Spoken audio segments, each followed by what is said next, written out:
Hola a todos los que estáis aquí en Madrid y también a los que estáis en otros sitios. Y yo creo que hablar de empleo en este momento hay una primera pregunta, Josete, inevitable. Y es, en marzo, en los primeros datos que se dieron de empleo, volvimos a superar los 4 millones de parados y además hay 900.000 personas en ERTE. ¿Qué instituciones se tienen que implicar? Decía Pilar ahora que es cosa de todos el empleo. ¿Qué instituciones crees que tienen que implicarse de partida en esta lucha? Hombre, yo creo que ahí hay que saber distinguir entre el tema del desempleo, en la foto esa actual que tenemos, ¿no? De volver a los 4 millones, hay que distinguir entre lo estructural, lo coyuntural, ¿no? Entonces, de esos 4 millones, podríamos decir que hay una parte que es el gran lastre de la estructura económica, del modelo económico nuestro en España, que es que partimos de un desempleo estructural, es decir, de un desempleo del cual no conseguimos bajar, que ya es muy alto y que una situación como esta es un shock muy fuerte el tema a raíz de la pandemia, pues que ha hecho también por la estructura también económica que tenemos de un país muy basado en muchos servicios, sobre todo en hostelería, muy centrado en la hostelería y en el turismo, ¿no? Pues que ha hecho también que ese paro se dispare, ¿no? Entonces, yo creo que luego ahí, otra de las cuestiones de aquí es que si hay una parte de ese paro que se ha disparado, que va a ser un paro bueno, que se recuperará en el momento en que podamos volver a ciertas pautas de comportamiento normal y la gente podamos salir y la gente podamos viajar y estas cosas, pero va a haber una parte de esos empleos que se han perdido en la pandemia que no van a volver porque ha supuesto pues la desaparición sobre todo de un tejido empresarial de pequeñas y medianas empresas que luego no van a poder recuperarse, ¿no? Entonces, esa sería un poco una panorámica entre lo que es la base, que no es buena, y que encima la situación es mala, ¿no?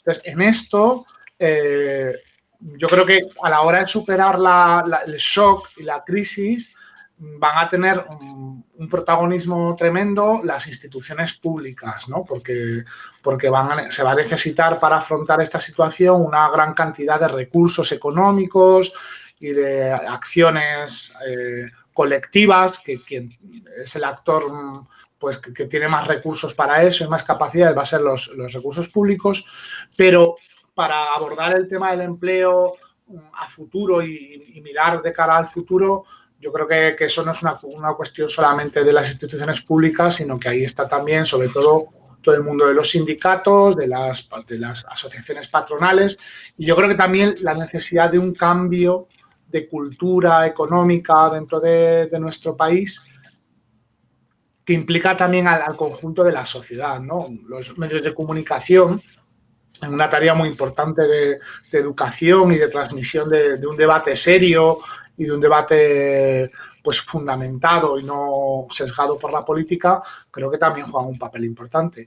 Y por supuesto, pues toda la sociedad civil, ¿no? Que creo que es uno de los grandes temas esenciales de nuestro futuro como sociedad.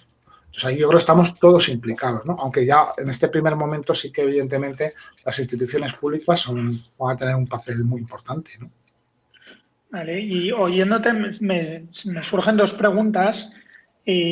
Una primera que es, dices, tiene que implicarse todo el mundo, empezamos por las instituciones públicas, pero acabamos de ver con datos de la propia Cáritas Española de hace unas semanas que en el ingreso mínimo vital, por ejemplo, la gente que lo ha solicitado de Cáritas, que en teoría podría ser beneficiaria, me parece que lo han recibido el 2,6% de la gente. Entonces, ¿qué responsabilidad tiene la Administración en articular mejor esta respuesta? Y me imagino, por ejemplo, cuando lleguen los fondos europeos, ¿qué podemos pedir y exigir a la Administración? Y luego, una segunda, que te la apunto y si quieres luego la repetimos, planteabas el cambio de un paro estructural que hay per se en España y uno coyuntural que viene por la pandemia, muy vinculado a trabajos de sector servicios, a trabajos de... También puede haber el paro tradicional estacional, que ahora se ha alargado durante el año, ¿no? ¿Cómo conseguir o qué tiene que hacer España para que ese paro coyuntural no devenga en estructural. Uh-huh. Bueno, pues a la primera pregunta, pues yo creo que sobre todo le podemos pedir a la administración y debemos exigirle a la administración, porque eso sí que es un servicio público esencial, ¿no? Pues una eficacia y una eficiencia. Yo simplemente pongo un detalle, o sea, yo hoy como párroco he tenido que resolver unas cuestiones de una seguridad social, de la cuidadora de un compañero, de un sacerdote mayor, y había que hacer la actualización de la seguridad social porque se han subido el salario mínimo, etcétera. Tardo 3 meses en conseguir cita en la seguridad social. Y me exigían que un señor de 91 años tuviera un certificado digital.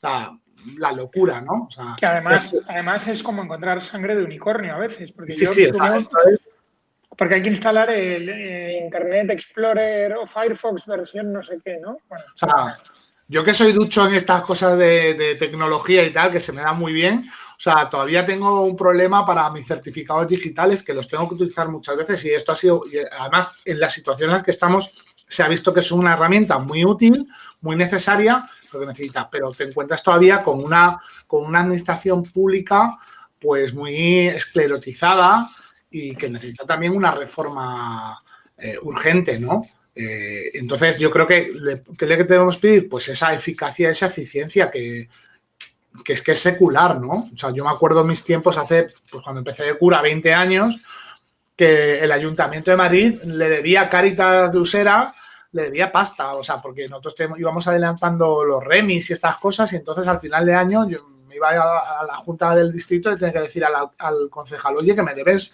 3 millones de pesetas de aquel entonces, ¿no? O sea, entonces, ese tipo de cosas me parece que es esencial, ¿no? Y sobre todo en este tipo de cuestiones. Hemos visto pues la locura del SEPE, o sea, todo este tipo de cuestiones que dices, bueno, o sea, es que como ciudadanos tenemos que exigir que los recursos que estamos dedicando con nuestros impuestos, pues que se utilicen eficazmente, ¿no?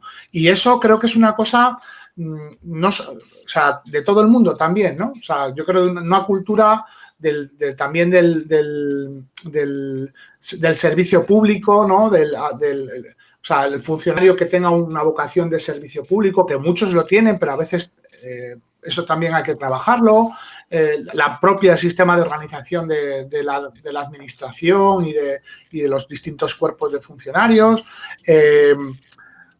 Todo ese tipo de cuestiones creo que tenemos que le podemos exigir y debemos exigirle, ¿no? a la administración, ¿no? Es increíble que se queden presupuestos sin ejecutar, ¿no? Todos los años sistemáticamente, sobre todo en el área de servicios sociales, etcétera, se queda presupuesto sin ejecutar. Hay administraciones que funcionan perfectamente, o sea, por ejemplo, Hacienda, que ya empezará ahora la campaña, y eso, funciona a las mil maravillas. Sin embargo, todo el tema es de servicios sociales, etcétera, pues no, y a eso hay que exigírselo, ¿no? Y la segunda pregunta era cómo conseguir, me habías dicho... sí.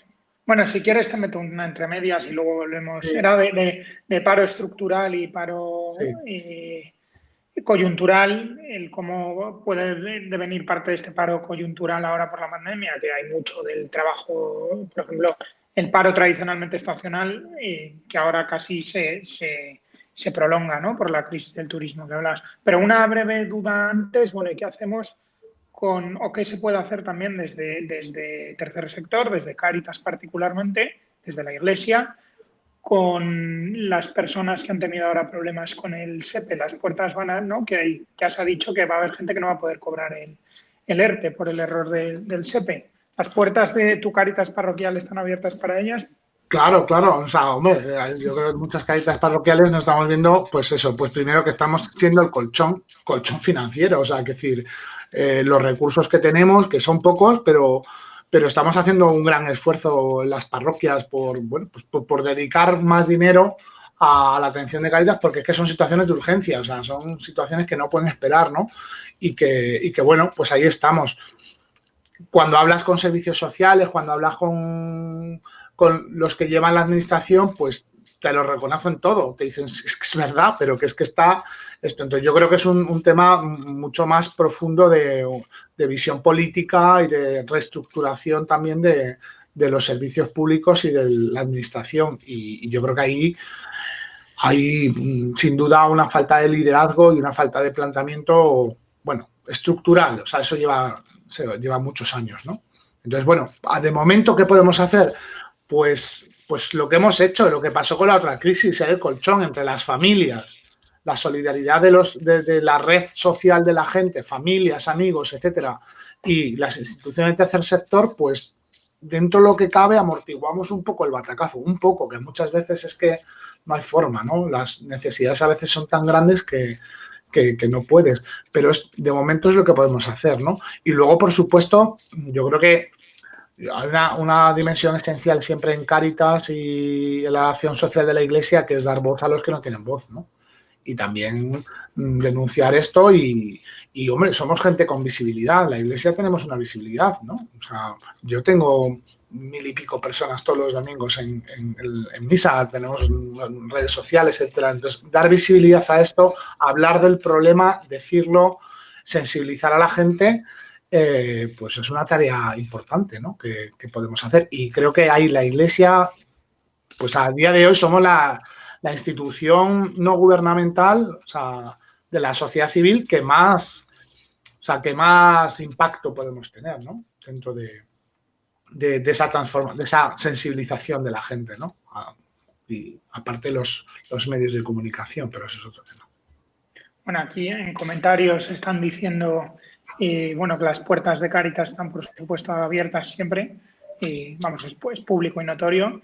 Y ahí te diría, en ese contacto sobre terreno con la gente, encontrabas ese perfil del que hablábamos antes, de gente que o bien tenía un trabajo en sector servicios, que se ha ido al garete, ¿no? Y supongo que aquí habrá conectados otras Cáritas, donde es especialmente llamativo, en economías que dependen mucho ya no solo del sector servicios, sino particularmente de turismo dentro de servicios. ¿Qué hacemos para que ese desempleo coyuntural de momento no se convierta en estructural? Porque es gente que al final acaba expulsada del mundo laboral. Claro, pues esto es, o sea, cogiendo un símil, o sea, esto es como una persona que está herida y que tiene una gran hemorragia, ¿vale? Y que no la puedes cerrar del todo.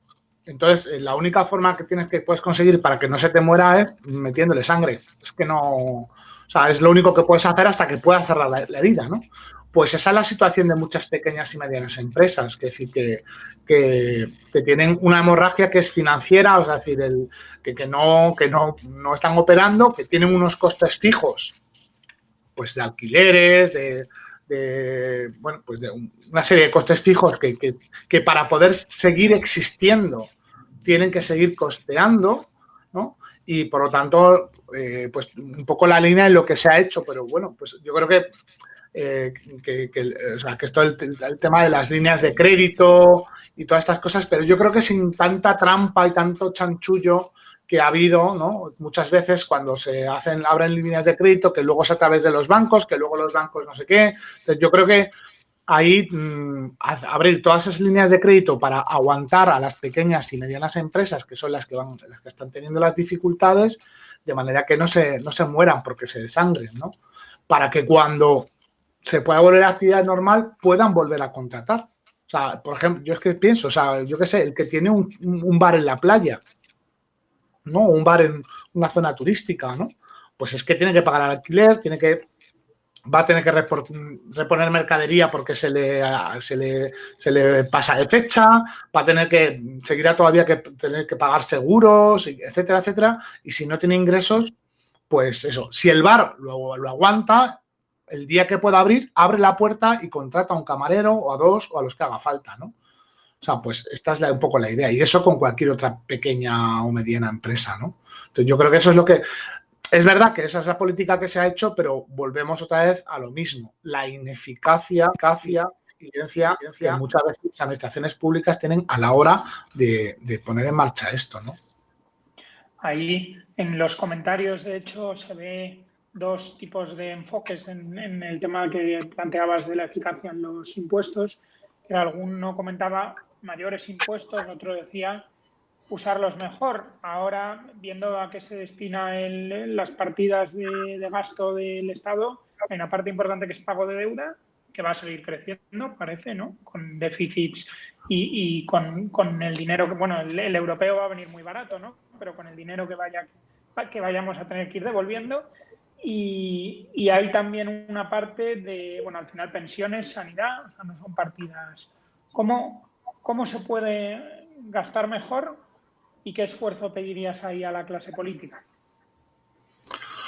Yo creo que al final la economía de un país, si es que esto es como decía el otro, las gallinas que entran por las que salen, si es que tampoco es tan complicado. Cuando tú estudias en la carrera de económicas, todas las cuentas nacionales y tal, son cuentas muy sencillas, no tienen o sea, que sí, tienen muchas, pero no son sencillas. Entonces, esto es como como una casa, ¿no? Yo creo que todos los que tenemos que mantenernos de nuestro sueldo y nuestro trabajo, sabemos que tenemos que ir ahorrando, o sea, y eso significa también ciertas austeridades en determinados gastos que no son necesarios, que los tienes que ir ahorrando para tener un colchón, porque en cualquier momento sabes que la vida te puede venir un problema y tienes que tener con qué afrontarlo, ¿no?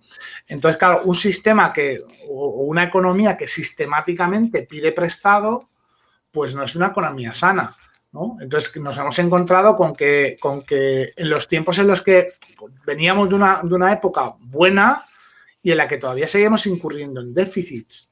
Entonces ahí hay un problema. Eso los de Caritas lo sabemos, y cuando nos llega una persona o una familia y tal, y te pones a decir, bueno, pues vamos a sentarnos a ver en vuestra casa qué gastos podéis recortar, dónde podemos ver, y vemos muchas veces que aparte de las situaciones de dificultad objetiva que la gente tiene, a veces también pues hay situaciones en las que hay que ayudar a la gente a saber organizarse, a saber administrarse un poquito mejor, etcétera. Pues en el Estado pasa exactamente igual. Entonces, claro, nos ha pillado esta situación de crisis con unas cuentas públicas muy desequilibradas, ¿no? Con lo cual eso ya dificulta. Y gracias a Dios que a raíz de la experiencia de la crisis anterior, la Unión Europea lo ha visto claro, o sea, que la receta no podía ser como intentaron al principio de la crisis anterior, que era la austeridad, sino que, bueno, pues oye, aquí hace falta liquidez. También la circunstancia, la coyuntura monetaria es distinta ahora y, bueno, pues se puede dar dinero sin problema, pero eso no significa que nuestro problema de base como país y como sociedad esté solucionado, ¿no? Entonces yo creo que ahí, eso por un lado. Entonces yo creo que hay las dos cosas. O sea, hay, por un lado, una reforma, o sea, lo que venía diciendo, una reforma de la administración, buscar dónde están los agujeros por donde estamos tirando dinero, y hay muchísimos, ¿no? Si es que esto pasa en cualquier casa, si tú te pones en casa y dices, bueno, ¿dónde se me va el dinero? Pues en la luz, en no sé qué, en esto, en tal, pues vas recortando, tal, y luego, por otro lado, una reforma impositiva. Es que llevamos con una estructura impositiva con la misma estructura impositiva hace 30 años. Entonces y la sociedad y la economía ha cambiado mucho, ¿no? Entonces tenemos que tener una estructura impositiva diferente para que los impuestos sean progresivos, sean equitativos, sean justos, ¿no? Y lo más sencillos posibles, ¿no? Y eso, pues, aquí el problema es que todo el mundo lo dice, en todos los foros, en las universidades, etcétera. Esto es Vox Populi, o sea, esto es el común de los mortales, te dice hay que hacer una reforma impositiva, pero aquí nadie ni se pone a hacerla, ¿no? Porque es algo complicado y tampoco nos ponemos de acuerdo muchas veces en cómo hacerla, ¿no? Entonces, la solución no es subir sistemáticamente impuestos, ¿no? Habrá que ver cuáles hay que subir, cuáles hay que bajar, cuáles hay que quitar porque son injustos o no tienen sentido, etcétera. O sea, y luego, sobre todo, utilizar bien los impuestos que tenemos, ¿no? Y yo creo que ahí se puede hacer muchísimo trabajo, ¿no? Aparte de otro elemento fundamental, la lucha contra la economía sumergida. O sea, España se calcula siempre que en torno a un 20% del PIB de economía sumergida. Estamos hablando de más de 200.000 millones de euros. O sea, con eso estaba solucionado todo el déficit, ¿no? Pero bueno, eso también hay que trabajar y eso pues es cosa de todos, ¿eh? Eso sí que también es cosa de todos, ¿no? Porque aquí a veces hay que decirle que esté libre de pecado, que tire la primera piedra. Entonces, es también cambiar una cultura, ¿no? Una cultura de lo público, del bien común y de un principio básico de la doctrina social de la Iglesia, la solidaridad, ¿no? La solidaridad. O sea, yo vivo en una sociedad con la que tengo que ser solidario. Y ser solidario también es pasta. O sea, es también, yo tendré que aportar algo, ¿no? Yo tendré que contribuir a esta sociedad también económicamente, ¿no? Y eso es necesario. Aquí tocabas en el mundo, en este momento estábamos diciendo, oye, se produce quizá una brecha entre un tipo de profesionales cualificados con posibilidad de teletrabajo, incluso se globalizan muchas veces los puestos de trabajo y vienen, es verdad que no sé hasta qué punto es la excusa, ¿no? Pero incluso en los franceses que están viniendo ahora a Madrid estos días, hay alguno que alega que es que viene aquí y puede estar teletrabajando. Pero la realidad es que hay una parte de trabajadores que tienen el negocio cerrado y con la amenaza no solo de que permanezca cerrado durante el confinamiento, sino que no reabra, como decías, ¿no? A esa brecha se suma una de la que también llevamos mucho tiempo hablando, que es la digital, que en este caso se conectan un poco, ¿no? Porque también esa limitación de acceso a y manejo de la tecnología limita el trabajo. ¿Qué hacemos con estas brechas? Pues ayudar y formar a la gente. O sea, es que esto, cuando uno mira la historia económica, ¿vale? De los últimos 2 siglos, pues ve que esto ha sido el pan nuestro de cada día, ¿no? Es decir, nos encontramos en un momento de un cambio de época, ¿no? No una época de cambio, sino un cambio de época y donde estamos asistiendo a una transformación de la economía a través de la implementación de la tecnología y lo que nos queda por ver, ¿eh? Que lo que viene a agarrarse, que viene en curvas, ¿no? Entonces, eso supone un gran esfuerzo educativo, ¿no? Un gran esfuerzo de formación y de educación constante de los trabajadores, de las personas, ¿no? Y también una adaptación de todo nuestro tejido productivo a esas nuevas tecnologías, ¿no? Yo les explico a mis alumnos que también, o sea, tenemos una estructura productiva en España donde tenemos mucho peso de algunos sectores que son intensivos en manos de obra y además no tienen una competencia exterior, ¿no? Como son el tema del turismo, es decir, en turismo podemos competir con otros países o con otros destinos turísticos, ¿no? Ahí sí que somos una gran potencia, tenemos una gran infraestructura turística, etcétera. Pero claro, es una industria, por así decirlo, un sector muy intensivo en mano de obra, es decir, fundamentalmente en un hotel, en un bar, etcétera, necesitas mano de obra, fundamentalmente, ¿no? Y luego hay otro sector que también fue, bueno, ahí se juntan muchas cosas, se junta lo político, muchos intereses políticos, muchos intereses económicos, que ha sido el sector de la construcción.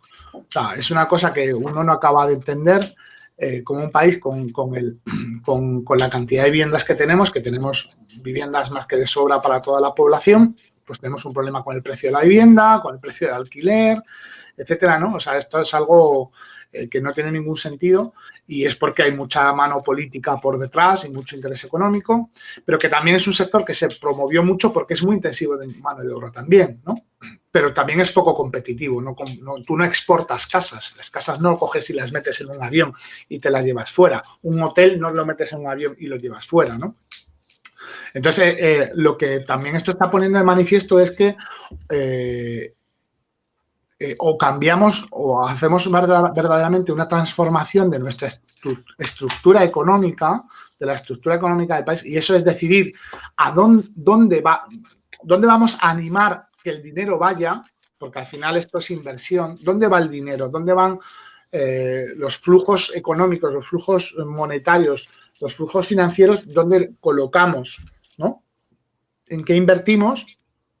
Entonces, eso es un elemento fundamental y eso supone, pues, hacer una gran apuesta en estos momentos por conseguir una gran inversión en esos nuevos sectores económicos que tienen recorrido de futuro, ¿vale? Y que necesitan una inversión, ¿no?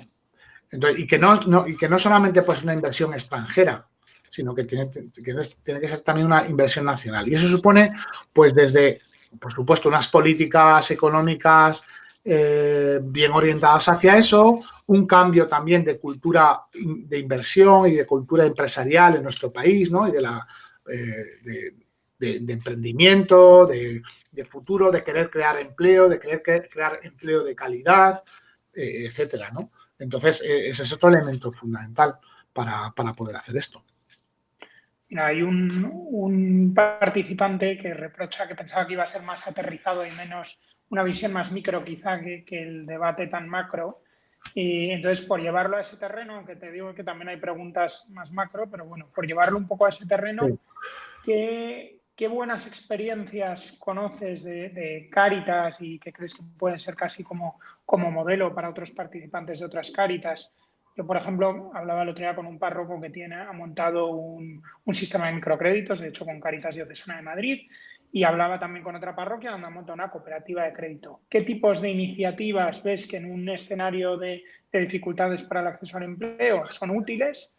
Y otra segunda pregunta, ¿qué tipo también de presión o de lobby, no sé cómo llamarlo, se puede hacer desde una Cáritas parroquial? ¿Cómo se puede poner sobre la mesa esta realidad?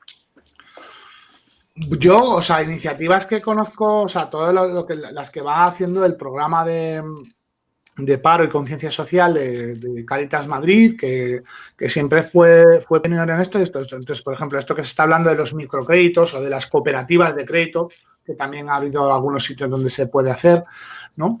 Yo creo que ahí es un trabajo que se lleva haciendo mucho tiempo. O sea, yo me acuerdo de lo que eran las ayudas de autoempleo que se llamaban antiguamente, que eran esos pequeños microcréditos que se daba a una persona pues para poner un kiosco de prensa, para comprar una herramienta para trabajar como pintor o un oficio que tuviera la persona, etcétera. Esos pequeños microcréditos yo creo que es una forma que funciona, que ahí está y que se va desarrollando y que a veces muchas Cáritas parroquiales muchas veces lo hacen, ¿no? Hacen esos pequeños microcréditos. Ese sería uno. Y yo creo que otro también sería, creo que uno de las, a lo mejor de los retos que tenemos como Cáritas es el crear tejidos sociales, es decir, o sea, trabajar con esta población, con esta gente, un poco en esa línea de empoderamiento, en el sentido de que no sean sujetos pasivos de la ayuda nuestra, sino que de alguna manera empiecen a organizarse ellos mismos también para ayudarse entre ellos, para buscar soluciones, etcétera, ¿no? Entonces, un poco salir, como dice el Papa Francisco, una iglesia en salida, un poco. Yo creo que desde Cáritas a veces tendríamos que salir más del despacho, ¿no? Salir de la parroquia, del despacho de acogida, ir al barrio, ponernos al habla con la gente, con las asociaciones de vecinos, con la gente que hay y empezar a animar pues iniciativas que ayuden a la gente pues a formarse, a resolver juntos los problemas comunes que tienen, a ayudarse mutuamente, etcétera, ¿no? Entonces yo creo que desde ese punto de vista nosotros trabajamos desde lo micro, desde lo pequeño, desde el barrio, desde la cercanía, ¿no? Pero yo creo que ese espíritu de vamos a salir del despacho de acogida, donde la gente tiene que venir y nos tiene que contar la historia, etcétera, y vamos a ir donde están ellos, vamos a preguntarles cómo están, vamos a saber qué es lo que les pasa, vamos a ver en qué dificultades están, vamos a animar y vamos a apoyar, que hombre, que también como iglesia, pues institucionalmente y económicamente tenemos cierto músculo, por así decirlo, tampoco mucho, ¿no? Pero en un barrio pequeño, en un barrio, pues a lo mejor somos los que tenemos músculo, tenemos contactos o tenemos una red, ¿no? Entonces, ese cambio yo creo que de actitud de unas Cáritas que salgan al encuentro de la gente, que salgan al barrio y que empecemos entre todos a dinamizar y a buscar soluciones, ¿no? O sea, porque a veces, yo creo que muchas veces es mejor no ir con una solución nuestra, sino escuchar e intentar entre todos buscar soluciones e iniciativas que ayuden, ¿no? Entonces hay 80.000 80.000 formas, ¿no? Que es decir, de sistemas de gente que se ayuda pues para el cuidado de los niños, con el tema mamás y papás que se ayudan para el cuidado de los niños, para el tema de trabajo, con pequeñas cooperativas de crédito donde la gente se presta entre ella el dinero y tienen un sitio donde acudir que no tienen porque no tienen la puerta del banco, la tienen cerrada, pero ahí sí que pueden acudir, que hay una confianza. Proyectos, por ejemplo, ha habido proyectos interesantes de coaching, es decir, de gente pues con cierto éxito profesional o una buena capacitación que de alguna manera apadrinan en el sentido de hacer una relación personal muy cercana con chavales, con jóvenes, adolescentes, en situaciones un poco de vulnerabilidad y que les estimulan, les ayudan, les orientan, etcétera, para superarse, para orientarles profesionalmente, porque en su entorno no lo van a tener, ¿no? O simplemente les sale una referencia, ¿no? Es decir, oye, que si tú te lo propones, pues puede ser lo que quieras, no tienes por qué estar condenado a esta situación, ¿no? Entonces, yo creo que ahí se pueden hacer muchísimas cosas, pero yo creo que a mi opinión, tenemos que cambiar ese chip y ser una Cáritas en salida, ¿no? Una Cáritas en salida que no esté esperando a que la gente venga, ¿no? Sino que salgamos a ver dónde está la gente, dónde están las necesidades y que desde ahí empecemos procesos de diálogo, de encuentro y de buscar soluciones juntos, ¿no? Y ahí, oyéndote y también viendo un poco los ecos que van saliendo de alguna pregunta, dices, una Cáritas en salida, ¿qué se puede hacer para una mejor coordinación desde la propia Cáritas? Decía en una de las preguntas que a veces hay gente que llega con problemas con la seguridad social, con la solicitud del paro, con distintas cosas que en Cáritas pues no siempre se puede resolver todo, ¿no? Entonces, ¿qué se puede hacer para una mejor coordinación, particularmente en tema de empleo, pero bueno, en otros ámbitos sería también posible con las administraciones públicas? Y ponías un ejemplo del coaching, entiendo que con gente quizá del mundo de la empresa puede ser, ¿no? ¿Qué más tipos de colaboraciones se te ocurren con el mundo de la empresa? Pues, hombre, o sea, por ejemplo, trabajar con redes de empresarios. Nosotros, por ejemplo, aquí en la parroquia y en Madrid, pues hay una asociación de empresarios cristianos y católicos, ¿no? Que pues aquí yo en mi parroquia, ¿no? Aquí es como un grupo que se reúnen cada 15 días, hacen pues un grupo de fe y vida. Lo que pasa que ellos es su vida de como empresarios, pero es gente muy sensibilizada, ¿no? Y yo creo que una de las cosas que tenemos es una gran red humana. Entonces, para todo este tipo de cuestiones, o sea, el poder, yo creo que empezar a compartir, a hacer una comunión de bienes, pero en este bien no es, o sea, de capital, pero en este caso de capital humano. O sea, tenemos mucha gente, o sea, yo siempre lo he visto, que he coordinado Cáritas en zonas de aquí de Madrid, que son muy amplias. Aquí en Madrid, en la Vicaría 7, que estuve coordinándola 10 años, pues es una vicaría que tiene 1 millón de habitantes. O sea, entonces, una de las cosas es, hay gente con mucho talento, con muchas capacidades en una determinada parroquia, pero que esas capacidades son muy necesarias en otra, ¿no? Entonces, el poder hacer esa comunicación, ¿no? Por ejemplo, estoy viendo que me preguntaban de esto. Oye, pues seguro... Yo tengo amigos y conocidos de otras parroquias o incluso de esta parroquia que son funcionarios de la Seguridad Social, de Hacienda, que conocen perfectamente todo ese mundo y que pueden asesorar a la gente, ¿no? O como se ha hecho aquí en Madrid, ¿no? Con el tema, por ejemplo, de los migrantes a la hora de todo el tema del papeleo, de la regularización, etcétera. Pues vamos, o sea, ha funcionado y funciona estupendísimamente, ¿no? Muchos migrantes reciben una asesoría jurídica y tal, estupenda. Para el tema de paro, exactamente igual. Aquí, por ejemplo, en Madrid también tenemos una red de abogados, ¿no? La de San Raimundo de Peñafort, que también hace ese asesoramiento, por ejemplo, en cuestiones laborales. O sea, mi amiga Lidia, que es una cristiana de a pie, tal, que es abogada laboralista, pues yo cada vez que me encuentro un problema o me llegan, hay un problema con una persona que tal o lo que sea, pues hay gente que está dispuesta a hacerlo pro bono, que decir, que esa es su forma de colaborar. Entonces yo creo que tenemos una gran riqueza que tenemos que saber ahí, vuelvo a decir, no encerrarnos en nosotros mismos, que muchas veces las parroquias nos encerramos en nosotros, no vemos más allá de la sombra de nuestro campanario Y si nos ponemos a hablar con la parroquia al lado, con el pueblo al lado, con etcétera, y somos capaces de comunicarnos y de salir de nuestro despachito y hablar con los otros, vamos a encontrar que hay mucha riqueza. Y yo creo que eso sí se puede poner en marcha y se está poniendo, me consta que se está poniendo en marcha, ¿no? Pero que lo podemos hacer todavía más, ¿no? Y ya una última antes de cumplir la hora, que en los 45 minutos que nos había dicho Pilar, y abrir a más preguntas del público. Un tema que se ha quedado en el tintero, que el otro día cuando hablábamos de esto salió, es el otro lado de la parte del empleo, ¿no? Que es nosotros también somos consumidores y acudimos a sitios donde se nos prestan servicios. ¿Qué responsabilidad tenemos a la hora de ejercer como consumidores, de ver qué realidades se esconden detrás? Y la propia Iglesia macro, ¿no? A la hora de pedir 2 presupuestos en una parroquia o 3 para hacer algo, ¿deberían hacerse o tenerse en cuenta esas cuestiones? Yo creo que sí, que siempre, o sea, hacer una reflexión siempre sobre nuestros patrones de consumo, nuestros hábitos de consumo, etcétera. De hecho, el Laudato Si es una de las cosas que nos propone, ¿no? Una de las grandes propuestas de Laudato Si, que habla de la sostenibilidad, pero que la sostenibilidad empieza desde mi propia casa, ¿no? Desde mi propia casa, mi propia comunidad, mi barrio, mi ciudad, mi país y el mundo entero, ¿no? Pero el papá siempre dice que ahí hay que trabajar, o sea, que hay que tener un espíritu de sencillez, muchas veces, de sencillez de vida, ¿no? Muchas veces, una sencillez de vida que te abre también a compartir con el otro. Y yo creo que eso es una conversión constante, y ahora que estamos en Cuaresma, creo que siempre hay que insistir en eso, ¿no? Esa conversión que tenemos de decir,